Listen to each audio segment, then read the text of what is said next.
자, 지난 몇 주간에 저희는 하나님의 예정이라는 주제로 함께 말씀을 나눴습니다.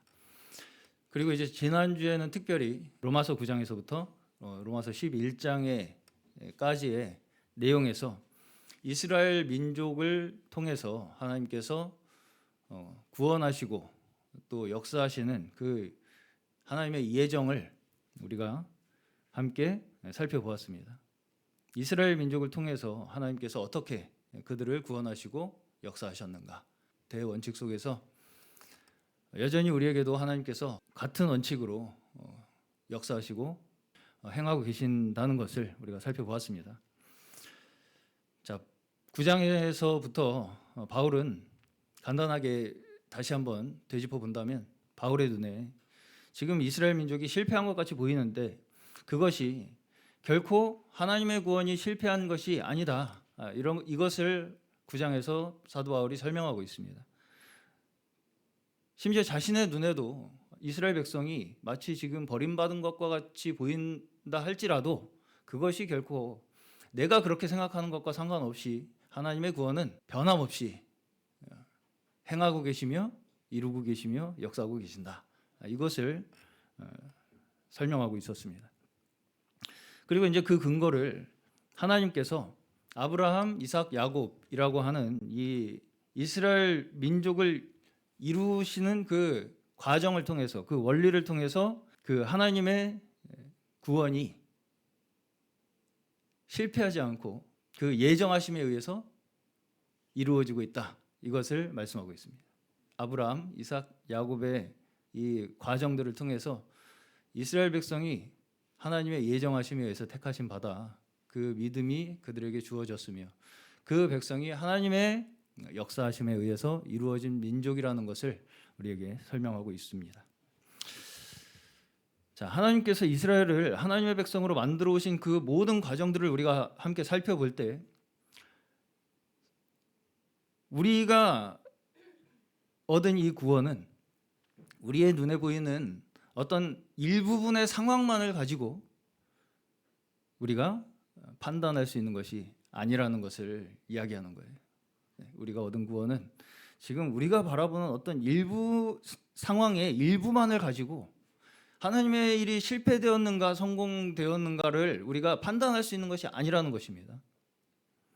자, 이 논리를 시작하면서 제가 저번 주에 마지막에 8장 마지막 부분을 함께 읽으면서 예배를 마친 바가 있습니다. 28절을 보시면 하나님을 사랑하는 자, 우리가 알거니와 하나님을 사랑하는 자, 곧 그의 뜻대로 부르심을 입은 자들에게는 모든 것이 합력하여 선을 이루느니라. 아멘. 그리고 이제 38절, 39절 내가 확신하노니 사망이나 생명이나 전사들이나 권세자들이나 현재일이나 장래일이나 능력이나 높음이나 깊음이나 다른 어떤 피조물이라도 우리를 우리 주 그리스도 예수 안에 있는 하나님의 사랑에서 끊을 수 없으리라. 아멘. 네, 이렇게 이 9장에서부터 시작되는 하나님의 예정하심에 대한 설명에 대한 근거로 이러한 말씀을 먼저 전제로 이야기하고 있는 것입니다. 그 어떤 것도 하나님께서 어떻게 해요? 부르심을 입은 모든 자들에게는 어떠한 일도 실패함이 없이 합력하여 선으로 이루어진다. 어떠한 것도 이 세상의 그 어떠한 것도 우리를 그렇기 때문에 예수 그리스도의 사랑에서 끊을 수 없다. 이것을 딱 전제로 깔고서 이거 봐라. 우리 하나님의 예정은 실패하심이 없지 않느냐. 이렇게 우리에게 가르치시는 거예요. 자, 그러면서 이제 11장의 마지막에서는 이 이야기를 이렇게 마무리 정리를 하고 있습니다. 29절. 하나님의 은사와 부르심에는 후회하심이 없느니라. 그리고 36절 마지막 절이죠. 이는 만물이 주에게서 나오고 주로 말미암고 주에게로 돌아감이라. 그에게 영광이 세세에 있을지어다. 아멘. 아멘. 이 모든 이 사도 바울이 지금 하나님의 예정하심 그 안에서 우리에게 주어지는 이 구원에 대한 이야기를 이런 논리로 우리에게 설명하고 있죠. 네. 하나님의 은사와 부르시면 후회하심이 없다, 실패하심이 없다. 네. 왜? 모든 만물이 주에게서 나왔고 결국은 다 주에게로 돌아갈 것이기 때문이다. 네. 그 영광이 세세에 하나님께 있기 때문이다. 네. 자, 한마디로 이야기한다면 우리의 구원이 실패될 수 없는 이유가 무엇이라는 것입니까? 이 모든 구원의 역사가 하나님께서 시작하셨으며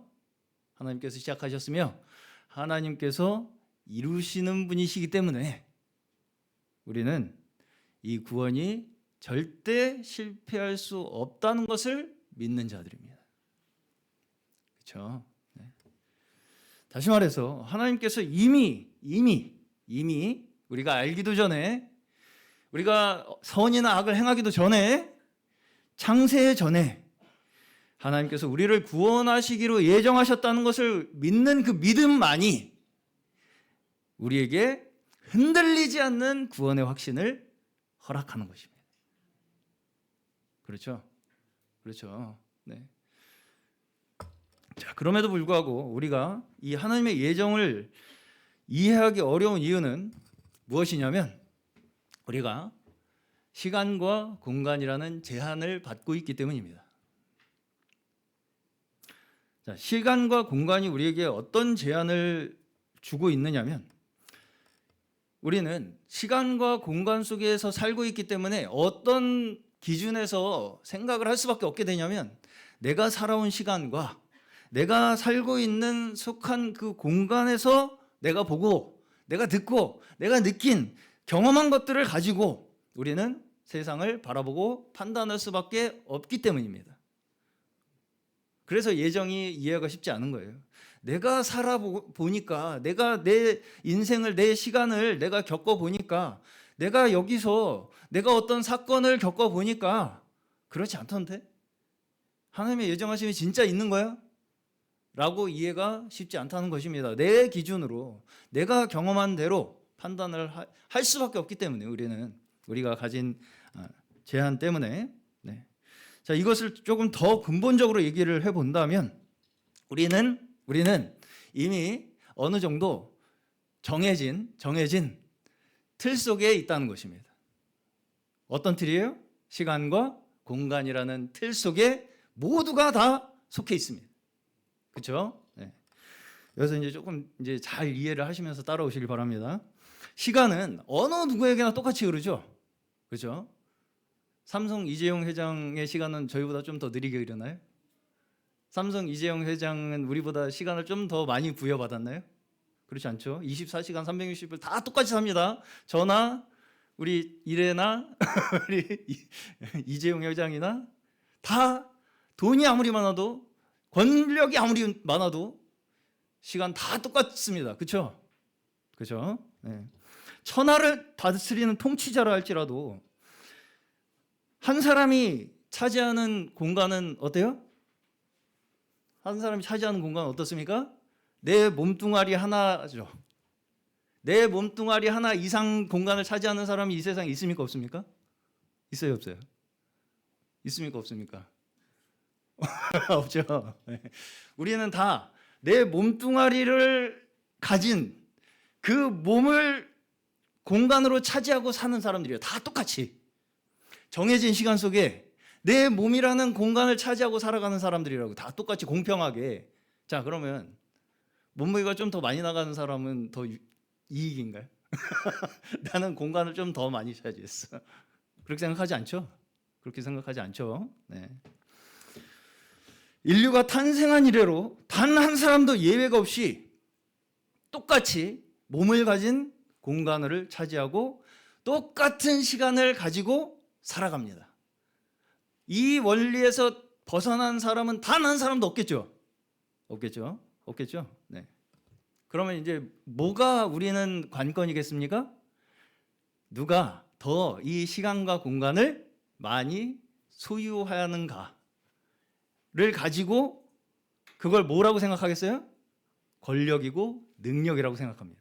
자, 제가 설명을 드려볼게요. 방금 제가 이재용 회장 예를 들었죠. 자, 내가 시간을 많이 벌기 위해서는 어떤 방법이 있겠습니까? 내가 다른 사람보다 시간을 더 많이 벌기 위해서 딱 한 가지 방법이 뭐냐면 내 일을 다른 사람한테 시키는 겁니다. 그렇죠? 내 일을 다른 사람이 대신하면 내 시간을 벌 수 있죠. 네. 내 일을 할 사람이 많으면 많을수록 그만큼 내가 할 일을 시간을 버는 것입니다. 그렇죠? 그렇죠? 네. 자, 그러면 삼성과 같은 이 대기업을 생각해 보시면 삼성 회장이 이재용 씨죠. 그러면 삼성은 누가 세웠어요? 이재용 회장의 할아버지 이병철 씨가 세웠습니다. 그러면 말하자면 삼성은 이병철, 이건희, 이재용의 민족입니다. 그렇죠? 맞습니까? 네. 그렇기 때문에 그들의 아이디어와, 그렇죠? 이병철 씨의 아이디어와 또 그 3대의 기업 경영의 능력으로 현재 제가 이제 대충 찾아보니까 한 직원이 27만 명 정도 된다고 하더라고요. 삼성의 직원이. 네. 27만 명의 직원이 근무하는 대기업이 삼성입니다. 자, 그러면 이재용 씨는 27만 명분의 시간을 벌고 사나요? 되게 애매하죠, 그거 대답하기. 네. 그렇다면, 만약에 정말 그렇다면 거기서 일하는 사람들이 나는 이재용의 종이 되기 위해서 들어간다고 생각하겠죠. 삼성에 들어갈 때. 그렇게 생각합니까? 삼성이라는 대기업에 취업하는 걸 엄청난 영광으로 생각하죠. 우리는. 그렇죠? 그렇죠? 네. 이재용 씨에게 자기 시간을 바친다고 절대 생각하지 않습니다. 그렇죠? 네. 자, 시간은 공평합니까? 불공평합니까? 공평합니다. 결국은 공평한 거예요. 누구나 자기 일을, 주어진 일을 이재용 씨나 직원들이나 24시간은 다 똑같이 산다고요. 돈이 많다고 시간을 더 많이 쓸 수 있어요? 돈이 많다고 더 많은 공간을 차지하고 살 수 있어요? 뚱뚱하면 좀 더 많이 차지하고 살 수 있겠죠. 네. 그거 외에는 없습니다. 그렇죠? 네. 그리고 이제 많은 사람이 필요할수록 많은 공간이 필요한 것은 당연한 거죠. 네. 많은 사람이 필요할수록 많은 공간이 필요하다. 자, 그래서 우리는 일반적으로 많은 사람과 많은 공간을 차지한 사람을 어떻게 생각한다고요? 권력이 있고 능력이 있는 사람이라고 생각한다고요. 그렇죠? 맞나요? 맞죠? 더 많은 사람과 더 많은 공간을 확보한 사람을 우리는 능력 있고 권력이 있는 사람이라고 생각한다고요. 그렇죠? 그렇죠? 네. 그것을 추구하고 산다고요. 우리가 다 모든 사람들이. 네. 이것이 우리가 생각하는 능력, 우리가 생각하는 권력의 본질입니다. 내가 얼마나 더 많은 사람들을 차지할 수 있는가, 얼마나 내가 더 많은 공간을 확보할 수 있는가. 그렇죠. 그렇죠. 이거 차지하려고 피 터지게 싸우잖아요, 지금. 그렇죠. 누가 나를 더 지지하느냐. 그렇죠. 지지 세력을 키워서 내가 권력을 잡아볼 것이냐. 그렇죠. 네. 자, 이것이 이제 우리가 생각하는 능력과 또 권력의 본질인데, 결국은 우리는 뭘 지금 착각하고 있냐면, 내가 더 많은 능력과 더 많은 권력을 소유함으로써 시간과 공간을 초월할 수 있다고 착각하는 것입니다. 내가 더 많은 능력을 가지고 더 많은 권력을 가짐으로써 다른 사람보다 시간과 공간을 내가 더 지배하는 능력이 많다는 것을 착각하고 산다고요. 자, 제가 대기업의 예를 들었지만 이 원리는 사실상 우리 모두가 예외 없이 추구하고 있는 것입니다. 한마디로 얘기하면 서로가 서로를 나를 위해서 상대방을 대하는 그 태도 자체가 내가 할 일을 남에게 전가함으로써 나는 그 책임에서 빠지겠다는 얘기입니다. 사람과 사람이 서로를 대하는 데 있어서 한 사람이라 할지라도 그 사람을 나를 위해서 대해, 내가 나 중심적으로 그 사람을 대해. 그거 자체가 그 사람을 내가 이용하겠다는 거잖아요. 나를 위해서. 그것은 결국 내가 해야 할 책임을 그 사람에게 전가해서 내가 그 주어진 내 시간과 공간에서 주어진 책임에서 나는 빠지겠다는 얘기를 하는 거예요. 좀 더 자세히 이제 계속 얘기를 해보겠습니다. 그 책임이 무엇입니까? 그러면 그 책임이라는 게 결국은 무엇이냐면 나에게 실제로 주어진 시간과 공간을 내가 실제로 소비해야 할, 소모해야 할 책임입니다. 자, 우리는 누구나 태어난 이상, 이 세상에 태어난 이상 이 책임에서 벗어날 수 있는 사람은 단 한 사람도 없습니다. 왜냐하면 실제로 우리는 그만큼의 공간을 차지하고 있기 때문입니다. 그렇죠? 없다고 할 수 있어요? 나 없어. 나 없는 사람 쳐. 그러니까 내가 어떻게 하든 상관하지 마. 라고 말할 수 있습니까? 없죠? 없습니다. 실제로 나는 이 몸이라는 공간을 실제로 차지하고 존재하고 있잖아요. 그렇죠? 시간을 가지고 살고 있잖아요. 네. 다시 말해서 우리 모두가 이 정해진 틀 속에서 살아가고 있다는 것입니다. 자, 아무리 부정하려고 해도 나라는 존재가 다른 사람에게 인식된 이상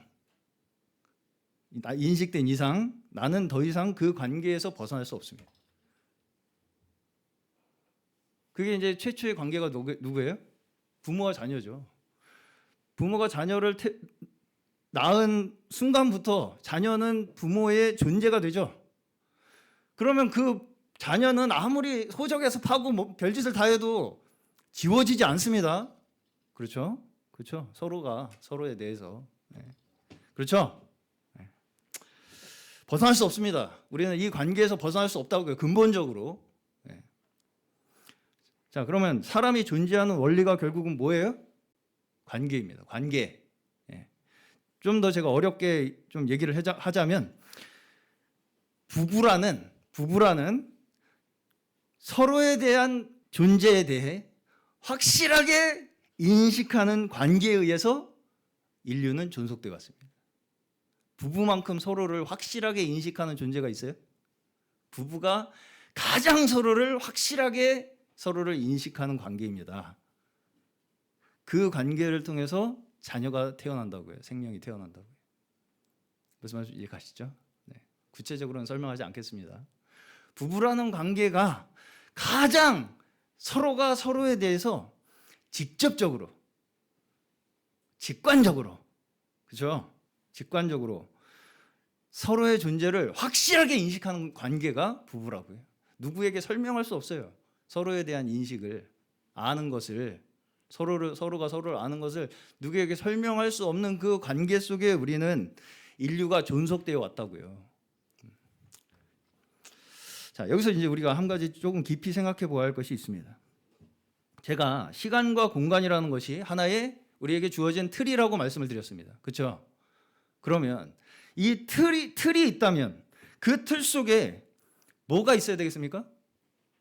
내용이 있어야 되겠죠. 그 틀을 채울 내용이 필요한 것입니다. 그렇죠?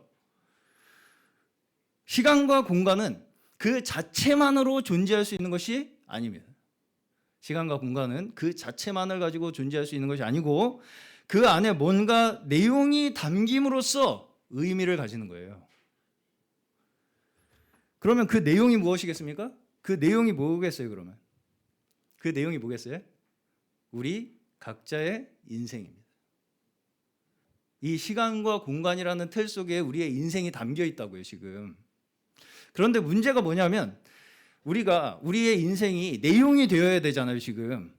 그렇죠? 근데 내용이 되어야 할 우리의 인생이 그 시간과 공간을 채우는 것이 아니라 틀 자체가 목적이 되어버리는 삶을 산다는 것입니다.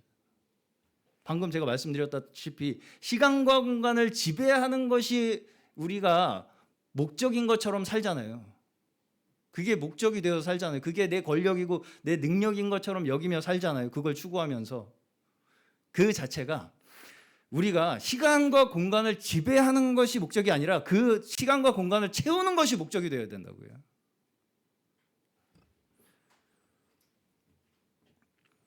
다시 말해서 우리의 인생의 목적이 시간과 공간을 소유하기 위한 것이 우리의 인생의 목적이 아니고요. 시간과 공간을 우리가 무엇으로 채울 것인가를 위해서 사는 것이 우리의 존재의 목적이라는 것입니다. 이제부터 좀 이해가 가십니까?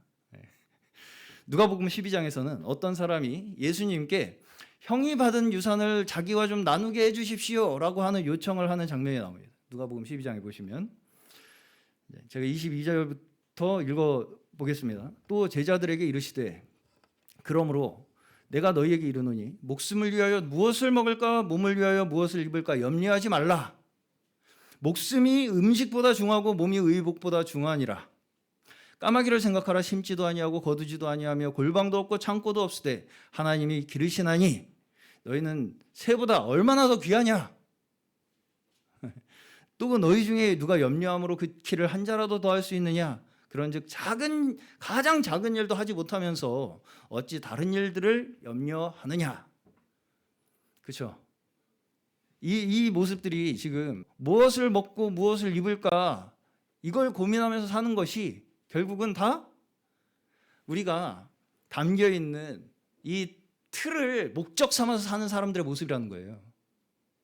그렇죠? 네. 자, 15절 보겠습니다. 누가복음 12장입니다. 15절.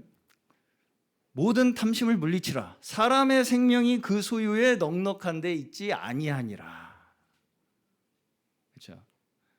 우리가 아무리 시간과 공간을 뭔가 막 더 벌어서 내 생명을 연장할 수 있을 것 같이 생각하지만 우리가 소유한 것이 우리의 생명을 연장할 수 없다. 정확하게 얘기하고 계시죠? 자, 말하자면 우리가 무엇을 소유하는 것, 입는 것, 먹는 것, 사는 것, 내가 어디에 살고 내가 뭘 먹고 뭘 입고 하는 것으로 우리의 인생을 절대 채울 수 없다는 것입니다. 없다는 거예요. 자, 그럼 무엇으로 채워야 한다는 것입니까? 30절입니다. 누가복음 12장 30절부터 이 모든 것은 세상 백성들이 구하는 것이라. 너희 아버지께서는 이런 것이 너희에게 있어야 할 것을 아시느니라. 다만 너희는 그의 나라를 구하라. 그리하면 이런 것들을 너희에게 더하시리라. 뭘로 채우라고요? 하나님의 나라로 채우라고요. 하나님의 나라로 채우라고요. 이 시간과 공간을 하나님의 나라로 채우라고요. 그렇죠? 하나님의 나라는 무엇입니까? 하나님의 나라가 무엇인지를 33절부터 설명합니다. 너희의 소유를 팔아 구제하며 낡아지지 아니하는 배낭을 만들라. 곧 하늘에 둔 바 다함이 없는 보물이니 거기는 도둑도 가까이 하는 일이 없고 좀도 먹는 일이 없느니라. 너희 보물 있는 곳에는 너희 마음도 있느니라. 하나님의 나라가 뭐예요? 소유를 팔아 구제하는 것이 우리에게 주어진 시간과 공간에 채워져야 할 내용이라는 거예요. 하나님의 나라. 하나님의 나라가 막 어디 한 뜬구름 막 어디 하늘에 있는 것 같습니까? 내가 소유를 팔아 구제하는 것이 하나님의 나라를 우리가 이 세상 우리에게 주어진 이 시간과 공간 속에 채우는 일이라고요. 네. 그렇죠? 그렇죠?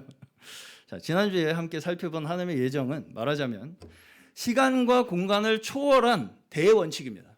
예정하심은 이해가 어렵다고 말씀드렸죠. 시간과 공간 자체가 다 하나님의 예정 속에 포함되어 있습니다. 시간과 공간 자체가 하나님의 예정 속에 포함되어 있는 거예요.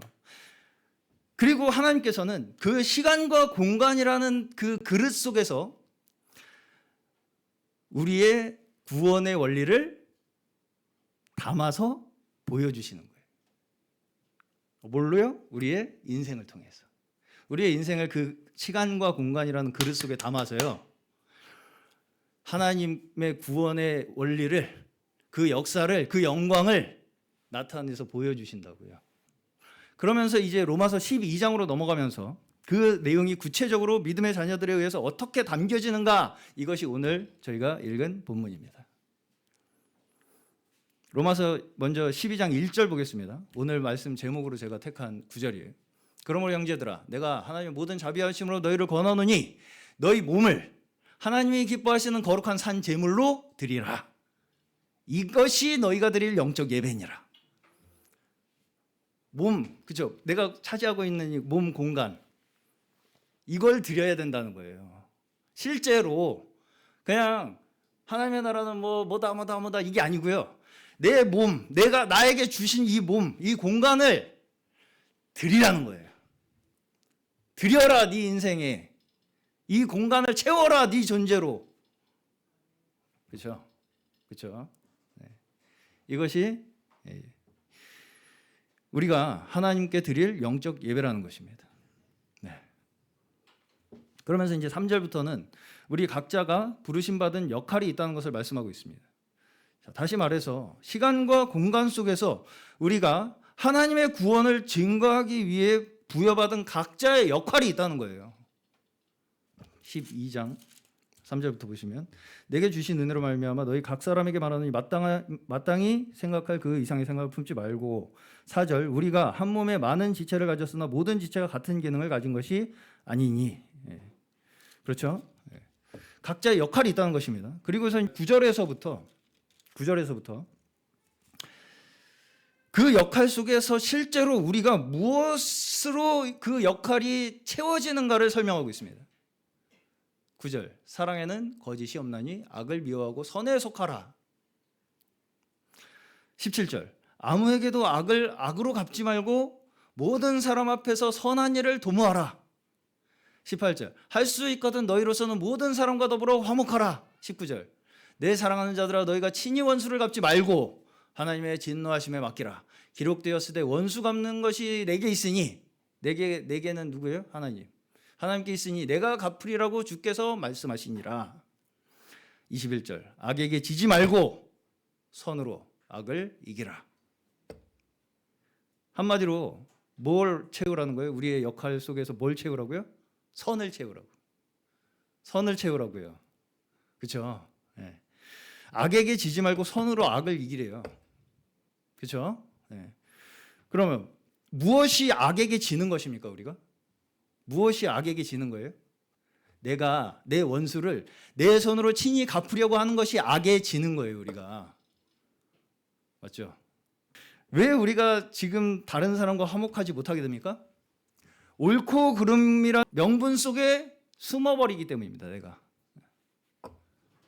그래서 우리가 화목하게 되지 못하는 거예요. 그렇기 때문에 지금 당장에 내 분을 풀어내버려야 하는 것이 내 인생의 목적이 되어버리기 때문입니다.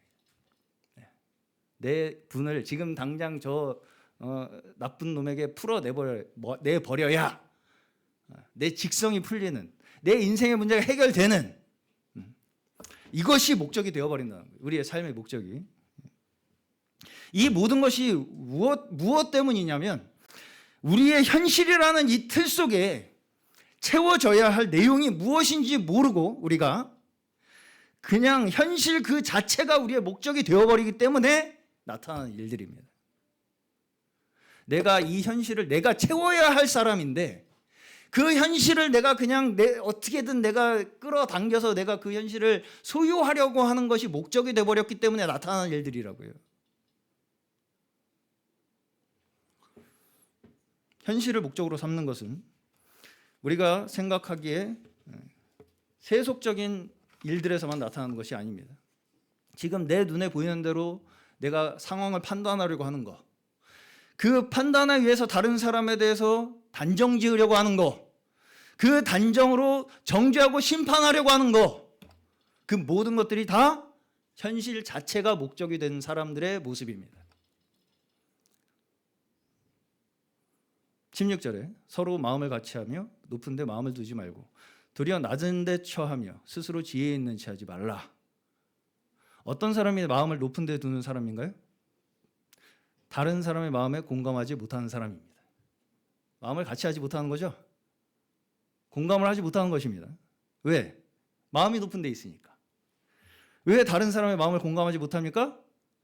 스스로 지혜 있다고 생각하기 때문에. 난 알아, 답을. 내가 답을 알고 있기 때문에 다른 사람이 어떻게 생각하건 말건 나와 상관없는 일이야. 그래서 공감이 안 되는 거예요. 그렇죠?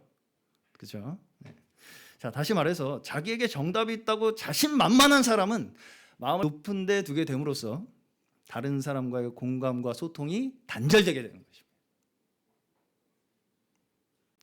조심해야 되겠죠. 조심해야 되겠죠. 네. 자, 그러면 우리가 실제로 채워야 할 내용은 무엇이라고 말씀합니까? 13절부터 성도들의 쓸 것을 공급하며 손 대접하기를 힘쓰라. 너희를 박해하는 자를 축복하라. 축복하고 저주하지 말라. 즐거워하는 자들과 함께 즐거워하고 우는 자들과 함께 울라.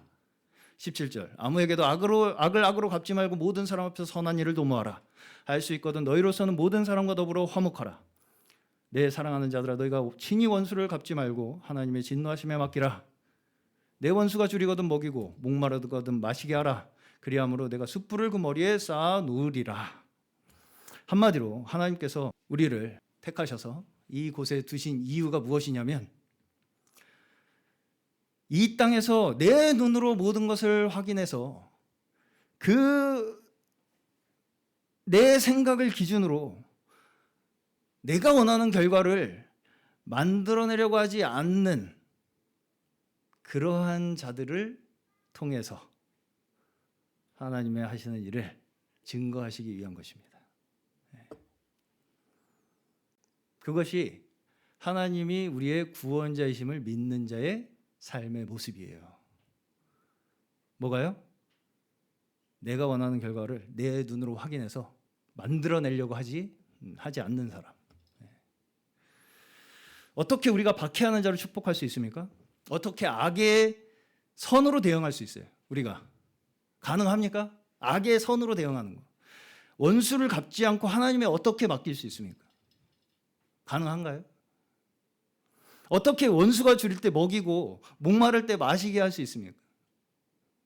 거의 불가능해요. 이제 상당히 마음이 어려워지죠. 이 모든 상황들이 시간과 공간이라는 우리가 처한 이 그릇 속에서 우리에게 믿음을 증거하시게 하기 위해서 우리를 그 믿음으로 채우시고 계신다는 믿음이 우리에게 있기 때문에 가능한 일입니다. 네. 나를 통해서 지금 이러한 어려운 상황 속에서 내가 할 수 없는 불가능한 상황 속에서도 채우고 계시는구나. 이걸 믿는 사람만이 채울 수 있어요. 그렇죠? 이걸 못 견뎌요. 당장에 내가 원수를 갚지 않으면 내가 이걸 못 견디는 사람은 아직은 믿음에 의해서 행동하는 것이 아니겠죠. 네. 자, 그러면 13장으로 넘어가면서 어떤 말씀이 이어지느냐? 이제부터가 이제 우리의 지금 현실에 당면한 문제입니다. 각 사람은 위에 있는 권세들에게 복종하라. 권세는 하나님으로부터 나지 않음이 없나니 모든 권세는 다 하나님께서 정하신 바라. 자, 세상의 권세에 대해서 우리가 어떤 자세를 가져야 하는가에 대해서 말씀하고 있습니다. 자, 많이 들어보신 말씀이겠지만 이 앞에 제가 말씀드린 맥락에서 연결되어서 이 말씀을 생각해 보신다면 이 세상 권세에 대해서 우리가 어떻게 마음을 가져야 할 것인가, 이것이 뜬금없이 갑자기 나온 말씀이 아니라는 것을 느끼셨을 것입니다. 한마디로 세상 권세 또한 우리가 담겨있는 그릇의 일부라는 것입니다. 세상 권세 또한 우리가 담겨있는 그릇의 일부예요. 자, 앞에서는 박해하는 자를 축복하라고 하시죠. 악을 악으로 갚지 말고 원수가 줄이거든 먹이라, 이 말씀이 나오죠. 이 말씀이 보다 더 구체화되고 보다 더 확장됨으로써 실제 우리가 당한 현실 속에서 그 믿음이 어떻게 우리에게 나타나는가를 말씀하시는 것이 세상 권세에 대한 우리 믿는 자들의 태도입니다. 자, 이 말씀은 지금 우리 대한민국이 처한 현실과도 정확하게 맞아 떨어지고 있습니다. 지금 우리나라는 너무나 어려운 상황 속에 처해 있죠. 어제는 우리나라의 최고 권력자가 자신의 권력을 빼앗기는 그런 사건이 일어났습니다. 자, 그렇다면 과연 우리는 이러한 상황 속에서 믿음의 자녀들로서 어떤 자세를 가지는 것이 합당하겠느냐, 이것이 제가 이제 오늘 마지막으로 드리고 마치려고 하는 말씀입니다. 자, 매우 어려운 문제죠. 자, 그럼에도 불구하고 원리는 아주 간단합니다. 12장의 연장선에서 이해하신다면 우리의 눈에 악하게 보이는 세상의 권세에 대하여조차도 우리는 어떤 책임이 있다는 거예요? 선을 행해야 할 책임이 있다는 거예요. 자, 다시 우리의 눈에 악하게 보여 이 세상의 권세가. 그런 세상의 권세라는 그릇에 우리가 담겨 있죠. 그 속에서조차도 우리는 뭐 어떤 책임을 지고 있는 자들이라고요? 선을 담아내야 할 책임을 지고 있는 자들이라고요. 우리의 인생 속에. 어렵죠, 좀. 네. 이해가 어려운 건 아닌데 적용이 어렵죠. 네.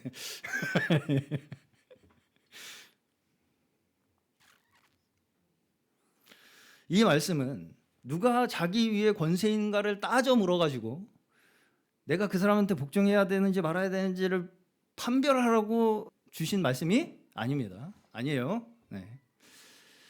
자, 권세 자체가 가지고 있는 속성이 무엇인가를 설명하고 있는 말씀입니다. 권세 자체가 어떤 속성을 가지고 있느냐? 어떤 속성을 가지고 있다고요?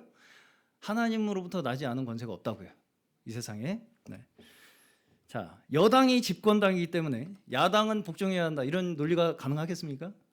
그렇지 않습니다. 지금 세상의 정치는 그런 식으로 흘러가지 않아요. 네. 단지 이 모든 권세의 근원이 어디에 있는가를 말씀하고 있는 것입니다. 이 모든 권세, 이 세상이 다스려지고 있는 모든 권세의 근원이 어디냐? 그렇죠? 네.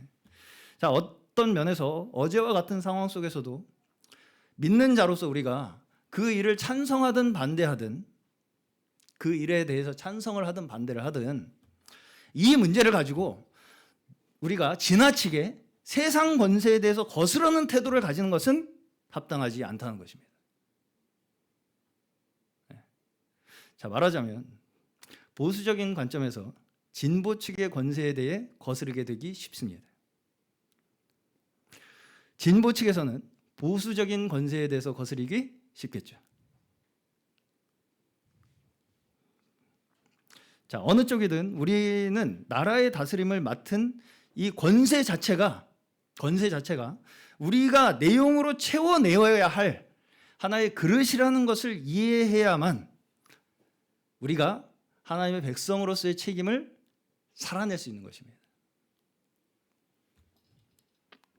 다시 말해서 세상 권세에 대한 태도를 통해서 곧 세상 자체에 대해서 우리가 선을 행하는 가장 기본적인 방식을 우리에게 설명하는 거예요. 네. 세상 권세를 어떻게 우리가 생각하느냐, 이것을 통해서 세상 자체에 대해서 우리가 선을 행해야 되는 그러한 가장 기본적인 책임이 무엇인가를 우리에게 설명하고 있는 거라고요. 네. 자, 이 당시의 권력 구조는 최고 권력자가 누구였어요? 로마 황제였습니다. 그렇죠? 로마 황제는 신이었어요. 당시에. 그 위에 더 이상의 권세가 없었습니다. 자, 이러한 시대에 모든 권세가 하나님께로부터 나왔다는 이 생각 자체가 엄청난 진보적인 발상이었습니다. 자, 그러면 지금의 권력은 누구에게 있습니까? 누구에게 있어요? 누구야? 국민.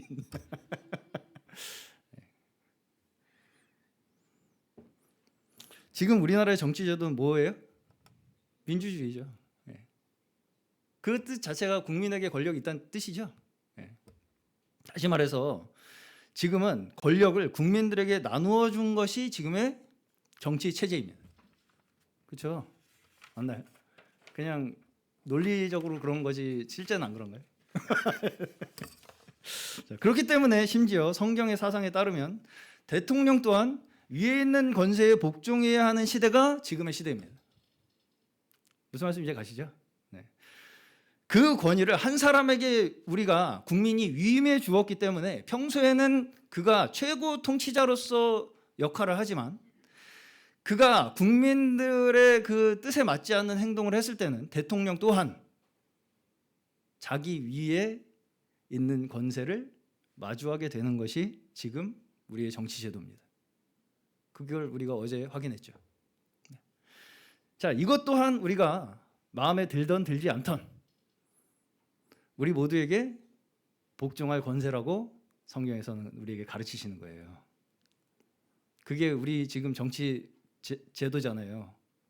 그게 권세잖아요. 지금 나라를 다스리는 권세잖아요. 그게 그 권세, 그 제도 자체가 우리가 마음에 들던 들지 않던 복종하라는 것입니다.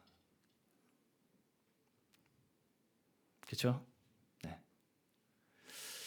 자, 이것이 바로 예수께서 육신을 입고 이 땅에 오신 이유입니다. 예수께서 시간과 공간의 제약 속에 들어오셨죠. 왜 그렇게 들어오셨어요?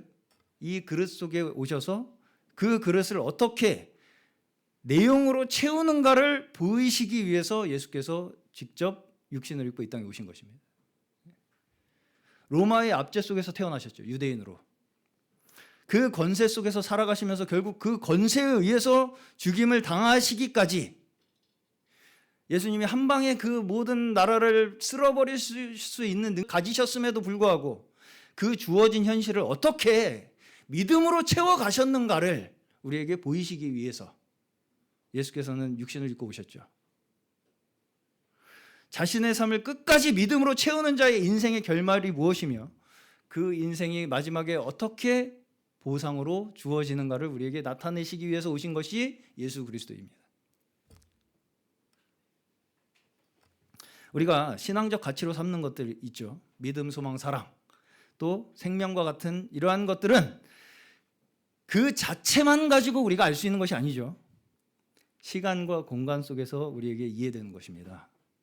그렇죠. 네. 그리고 그것이 세상에서 동떨어진 어떤 우리 종교적인 어떤 활동으로만 증명되고 확인되는 것이 아니고요. 세상 권세라고 하는 우리가 실제로 처한 이 현실 전체가 우리가 담겨 있는, 우리가 그 안에서 담아내어야 할 그릇이라는 걸 말씀하고 있는 거예요. 나와 맞지 않는 사람, 내 생각과 동의되지 않는 권세들이 사라지기를 바라는 이유가 무엇입니까? 나랑 맞지 않는 사람이 빨리 없어졌으면 좋겠어요? 더 이상 내가 믿음을 지키기 위해서 고민을 하지 않고 싶어서예요. 아무 고민 없이 믿음 생활을 하고 싶어서. 가능합니까? 하나님께서는 그렇게 우리에게 믿음을 확인시켜 주시지 않는다는 거예요. 않는다는 거예요. 네.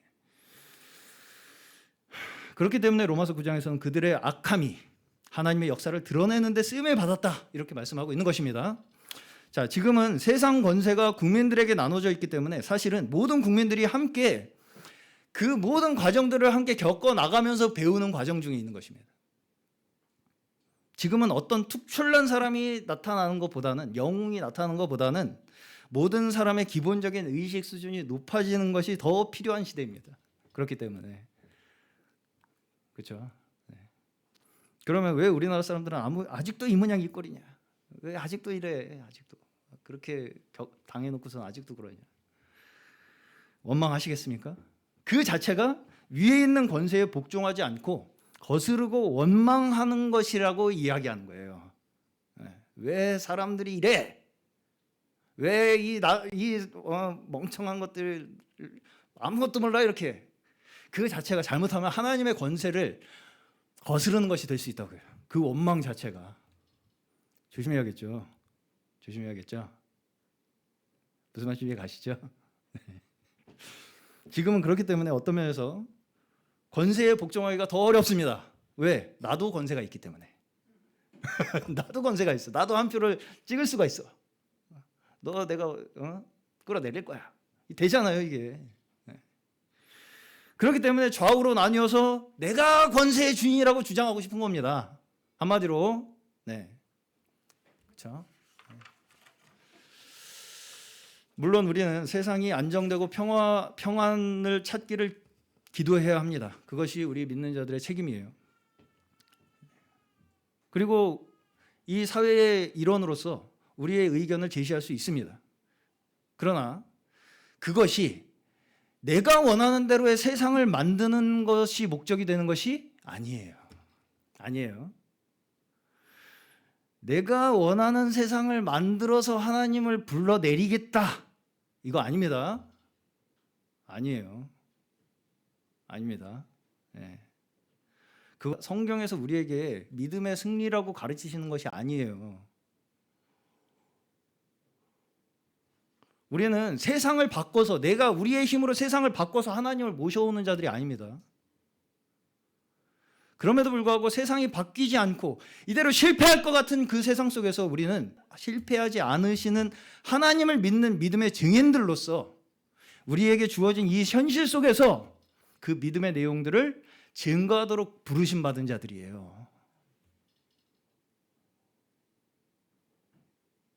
우리가 할 수 있는 것은 단지 우리가 사는 동안 우리의 신앙생활이 방해받지 않고 잘 전해질 수 있는 환경을 만들어 주시기를 기도할 수 있을 뿐입니다. 자, 그러면 그렇지 않으면 복음이 실패합니까? 그렇지 않다는 거예요. 그렇지 않다는 겁니다. 그렇죠? 그래요, 안 그래요? 내가 생각한 대로의 세상이 만들어지지 않으면 복음이 전해지지 않습니까? 성경은 절대 그렇게 말씀하지 않습니다. 그러기 위해서 먼저 우리는 나라와 민족을 위해서 기도해야 합니다. 이 기도 또한 우리가 처한 현실 속에서 우리가 해야 할 책임 중에 하나예요. 기도를 했는데도 안 바뀌네. 내가 기도를 그렇게 열심히 했는데도 이 세상이 안 바뀌어. 이거 역시 기도만 해서 되는 게 아니야. 내가 가서 때려 잡아야지, 잡것들을. 악을 악으로 원수를 갚아서 하나님이 오실 만한 분위기를 내가 조성을 해서 하나님이 오시는 게 아닙니다. 무슨 말씀 이해 가시죠? 네. 내가 내 손으로 악을 악으로 갚아서 원수를 갚아서 그 잡것들을 다 쓸어가지고 자 이제 제가 잘 마련했으니까 하나님 오세요. 이렇게 해서 하나님 오시는 거 아니라고요. 그렇죠? 그렇죠? 이것이 우리가 쉽게 빠지는 함정입니다. 그러나 우리의 믿음은 주어진 현실에서 우리의 몸을 산 제사로 드림으로써 하나님께 영적 예배로 드려지는 것입니다. 주어진 현실에서 우리의 몸이 산 제사로 드려지는 것이 영적 예배라고요. 이것이 내가 믿음이 증거될 만한 조건이 좋은가 안 좋은가 이거를 하나님께 따질 수 있다 없다? 없다. 왜 나는 이렇게 믿음을 증거할 수 있는 조건이 나쁩니까 하나님? 그거 하나님 탓할 수 있다 없다? 없다는 것입니다. 없다는 것입니다. 누구에게나 그 현실 속에서 하나님께서는 그의 믿음을 그 가운데서 증거하기 위해서 그곳에 두셨다는 것입니다. 이것이 이미 하나님께서 우리를 예정하심으로 말미암아 하나님의 백성을 이 자리에 부르셔서 우리를 끝까지 순종하고 충성을 다하게 하셔서 믿음의 자리를 지키도록 우리를 이 자리에 택하신 줄로 믿습니다.